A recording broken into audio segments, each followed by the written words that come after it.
అసలు ఎవరు Charlie Kirk? ఈయన అక్టోబర్ 14, 1993 అమెరికాలో జన్మించారు. ఈయన టర్నింగ్ పాయింట్ ఆఫ్ యుఎస్ఏ వ్యవస్థాపకుడు. డొనాల్డ్ ట్రంప్ ప్రెసిడెంట్ అవ్వడానికి ముఖ్య పాత్ర పోషించాడు ఈయన.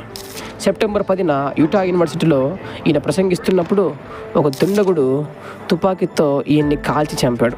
అమెరికాలో జరుగుతున్న ఎన్నో దారుణమైన పనులు, అబార్షన్స్, ట్రాన్స్జెండర్, ఎల్జీబీటీక్యూ, హోమోసెక్షువాలిటీ, అలాగే సాతాను ఆరాధనలకు వ్యతిరేకంగా నిలబడి సత్యం వైపునకు చెడిపోతున్న యువతను, సమాజాన్ని నడిపిస్తూ సమాజ శ్రేయస్సు కోసం తన ప్రయాణాన్ని సాగించాడు.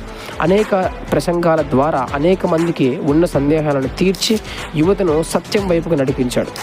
ఎంతోమంది విరిగి నలిగిన వారికి దేవుని ప్రేమను రుచి చూపించి వారిని దేవుని వైపునకు నడిపిన గొప్ప దైవజనుడు.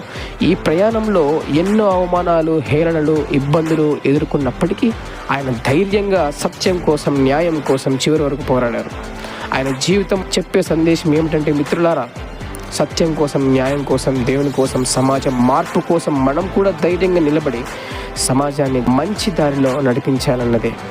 మరి నడిపిద్దామా? We miss you Charlie.